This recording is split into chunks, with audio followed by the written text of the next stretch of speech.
Assalamualaikum warahmatullahi wabarakatuh. Sebelumnya, perkenalkan nama saya Septianing Rumi Jayanti, NIM 2012104111, kelas PIM.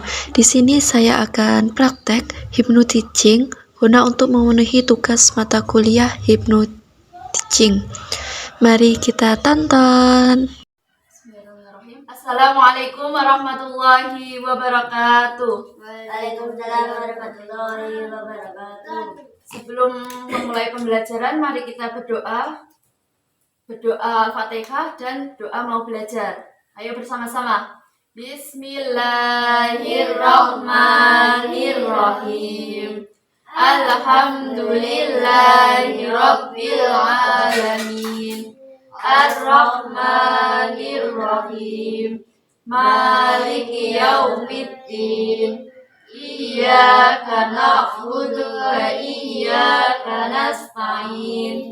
Ihdinas siratal mustaqim. Siratal ladzina an'amta 'alaihim ghairil maghdubi 'alaihim waladdallin. Bismillahirrahmanirrahim.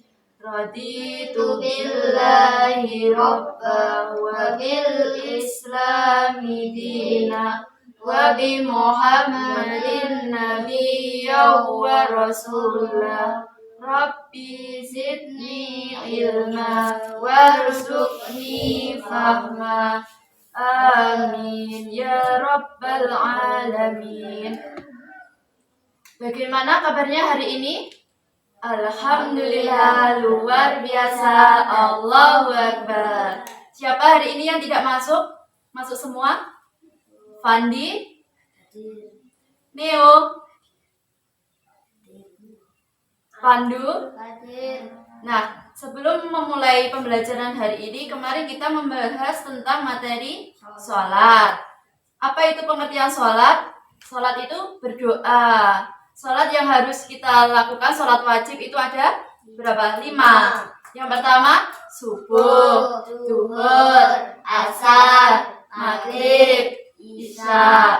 Nah, pada hari ini Ibu akan menyampaikan materi tentang akhlak terpuji, yaitu pantang menyerah, pemberani, dan juga toleransi. Silakan dibuka bukunya, halaman 81. Mari kita mulai. Pantang menyerah itu adalah sikap tidak mudah putus asa dalam melakukan sesuatu. Sikap yang seperti ini perlu untuk dimiliki oleh setiap orang. Apalagi zaman sekarang persaingan menuju kesuksesan menuntut kita untuk terus berjuang. Jika kita mudah menyerah, maka kesuksesan akan hilang dari jangkauan kita. Di mana pantang menyerah ini ada beberapa hal yang harus kita lakukan. Yang pertama yaitu meyakini bahwa setiap orang memiliki kelebihan masing-masing. Terus yang kedua yaitu yakin bahwa kita mampu dan pasti bisa. Yang ketiga yaitu mengingat kembali kesuksesan yang pernah diraih. Terus yang keempat yaitu bersikap optimis dan berprasangka buruk. Yang kelima yaitu selalu mengingat Allah SWT dan terus berdoa. Selanjutnya yaitu pemberani. Pemberani itu apa? Ada yang tahu? Nah, tidak ada yang tahu pemberani itu apa. Pemberani itu adalah bersedia bertanggung jawab atas segala perbuatannya dengan pikiran yang jernih serta harapan yang tidak putus. Keberanian ini tanpa pikiran yang jernih dan tanpa harapan adalah nekat atau membabi buta. Menurut Ibnu Miskawai, sifat saja ini mengandung keutamaan sebagai berikut. Yang pertama yaitu berjiwa besar. Terus yang kedua yaitu tabah. Yang ketiga keras kemauan. Yaitu ketahanan, yang kelima yaitu tenang, dan yang terakhir yaitu kebesaran. Materi yang ketiga yaitu tolong menolong. Ada yang tahu tolong menolong itu? Tidak, Bu. Tolong menolong ini artinya saling menolong atau saling memberikan pertolongan. Orang yang suka menolong suatu saat pasti ditolong oleh orang lain bila menghadapi musibah atau kesulitan. Ciri-ciri orang yang memiliki sifat tolong-menolong ini yang pertama yaitu memiliki hati yang halus, sopan dan tingkah laku yang baik dan tidak tinggi hati dan tidak sombong. Yang kedua yaitu memiliki perasaan yang peka terhadap lingkungan sekitar. Semisal kita harus tolong-menolong dalam hal kebaikan. Contohnya yaitu ketika tetangga kita sedang mengalami musibah, semisal ada orang yang meninggal, kita harus sebagai seorang muslim kita harus membantu orang yang kesusahan tersebut, seperti memandikan jenazah tersebut, atau bisa jadi kalau di desa itu namanya ngelayat ya. Terus yang kedua kita bisa sebagai seorang muslim itu kewajiban kita untuk menguburkan jenazah. Kita bisa membantu membuatkan tempat beristirahatnya terakhir, yaitu membuatkan lubang galian untuk jenazah di pemakaman dan lain-lain. Terus selalu memberikan pertolongan kepada orang yang membutuhkan bantuan sekalipun tanpa diminta. Nah, kita harus selalu peka ketika di sekeliling kita ada yang membutuhkan dan kita wajib untuk menolongnya. Selanjutnya yaitu akibat tidak memiliki sifat tolong-menolong ini, yang pertama yaitu dianggap sebagai orang yang sombong sehingga dijauhi banyak orang dan terkucilkan.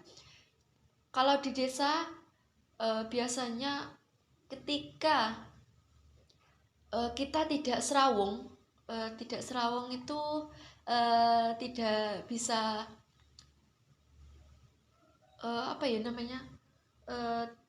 tidak serawung. Nah, maka kita akan dianggap jelek, dan dicap orang, oh itu loh anaknya bapak ini itu tidak mau serawung dengan tetangganya, maka ia akan dicap orang yang tidak baik.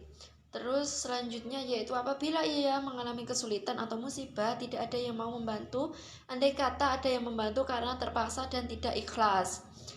Yang terakhir yaitu hilangnya rasa kebersamaan di antara teman atau di lingkungan sekitar kita. Bagaimana? Apakah bisa dipahami?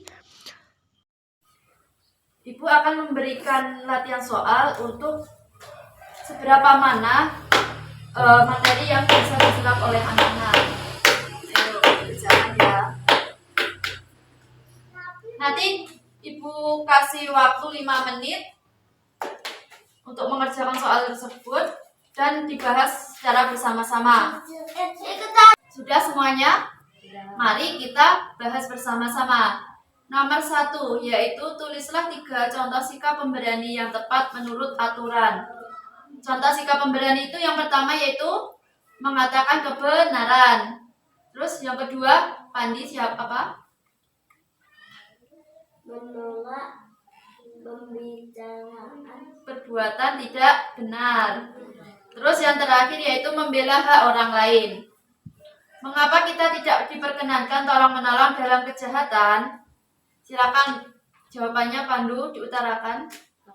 karena Allah menganjurkan tolong-menolong tersebut hanya dalam hal kebaikan, bukan kejahatan. Nah, contohnya itu seperti melanggar hukum, terus melanggar moral dan etika, merugikan orang lain dan sebagainya. Nomor yang ketiga yaitu apakah keuntungan memiliki sifat pantang menyerah? Ayo Pandi dibaca. Dapat meningkatkan Kesuksesan, terus kesuksesan, dapat meningkatkan pengembangan diri, dapat membangun kepercayaan diri. kepercayaan diri. Terus yang keempat yaitu sebutkan 3 manfaat hidup tolong-menolong. Yang nomor 4 yaitu sebutkan 3 manfaat hidup tolong-menolong. Yang pertama yaitu disenangi. Iyo dibaca, dihormati dan dikagumi oleh semua orang. Terus banyak sahabat, dan yang terakhir yaitu dicintai Allah. Terus yang kelima yaitu apa akibatnya jika seorang anak memiliki sifat penakut yang berlebihan. Akibatnya yaitu, ayo dibaca, keterbatasan pengembangan diri, yaitu yang selanjutnya yaitu kesulitan sosial. Selanjutnya yaitu prestasi akademis yang terhambat, ketergantungan pada orang lain, dan kurangnya kepercayaan diri. Nah, untuk nilainya nanti Ibu kasih. Selanjutnya yaitu rangkuman dari materi hari ini. Yang pertama yaitu pantang menyerah adalah sikap tidak mudah putus asa dalam melakukan sesuatu. Terus beberapa hal yang bisa membuat kita tetap semangat yaitu meyakini setiap orang memiliki kelebihan.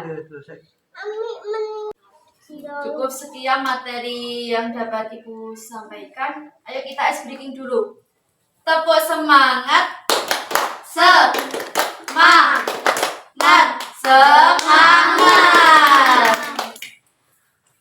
Berjuang itu capek, namun kesuksesan butuh perjuangan. Tetap semangat dalam belajar. Akhiran, wassalamualaikum warahmatullahi wabarakatuh. Waalaikumsalam